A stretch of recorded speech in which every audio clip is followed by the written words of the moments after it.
You guys have seen the biggest flexes in fiction and the strongest characters in fiction, but how about we discuss what really matters? Who has the worst aura? Over the past couple of months, people have been obsessed with the vibe characters are giving off, to the point where they are pocket watching those characters' every move. Like you got people deducting 2000 aura points from Sasuke because he dropped some water on the floor whilst he was trying to act cool.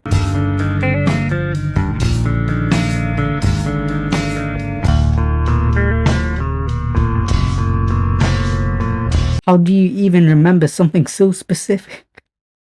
So on that note, it's time for me to do some pocket watching as well and figure out who has the worst aura once and for all. Now, I don't know about you guys, but when I think of who has the worst aura in Naruto, Kiba instantly comes to mind. And then when I think about his track record, I don't even know where to begin. Nah, you know what? Someone bring up the aura cam.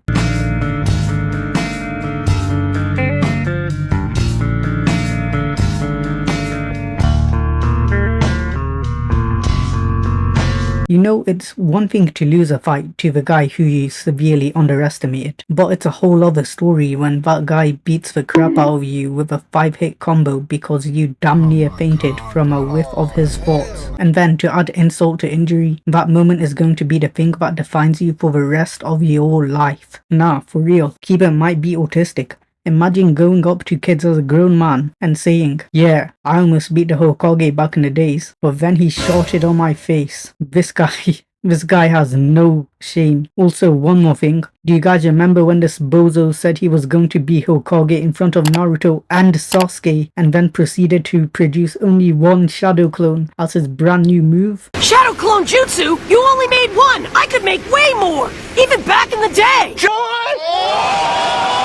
How are you saying this with a straight face to the guy who beat Pain and the guy who beat Itachi Uchiha? I could feel any sliver of aura he had left draining away as the scene carried on, to the point where I know Kiba's offspring will be paying off that aura debt for years to come. Moving on to the next victim, Takamichi. Oh brother, where do I even begin?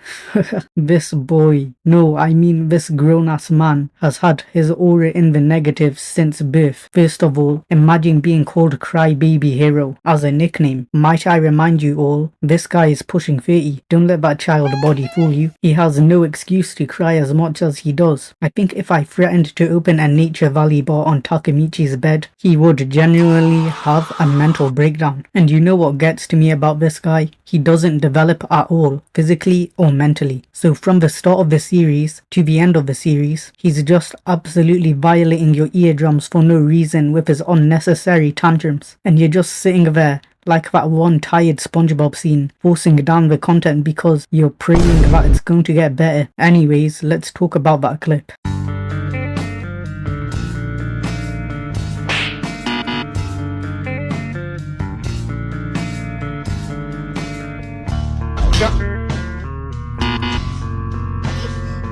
I can't watch that clip with a straight face. Imagine taking a stroll with your girl and then a 7-foot teenager clotheslines you straight from an alleyway and then he starts beating the living daylights out of you while another girl has to protect your girlfriend. The aura loss multiplier is going crazy with this scene. Getting jumped in this type of situation is devilish timing. I think we've got time for one more victim. Let's gather around and discuss the downfall of Yamcha. Out of all the characters I've talked about today, I low-key feel sorry for this guy. The thing is, in OG Dragon Ball he had aura and was a key player when any threats came to Earth. But the moment this man Vegeta appeared, his aura has been plummeting and is still plummeting to this day. Vegeta stole Yamcha's dignity, self-respect, screen time, and least importantly, Bulma, leaving Yamcha with a very important title in the cast, the group Bozo. Every time you see Yamcha, he just somehow kept getting more down bad, and it was a sight to see for sure.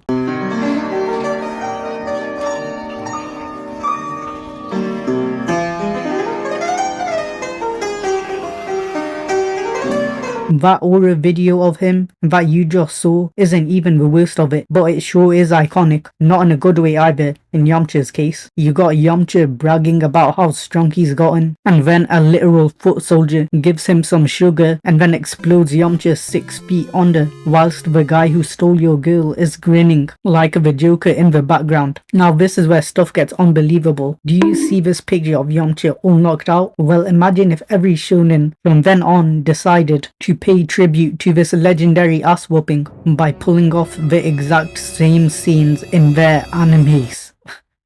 This scene has to be the equivalent to the face of unemployment. It's just so unnecessary how out of hand the universal Yamcha roasting has gotten. So you might be thinking, what's this guy up to nowadays? I don't know, probably chilling in a dumpster somewhere. This guy doesn't even get called up to protect Earth anymore, and literally everyone else does, like Tien or Krillin. When Goku was recruiting people for the Tournament of Power, Yamcha completely slipped bro's mind. So this guy was just waiting for an invitation like he's Goku's side piece or something.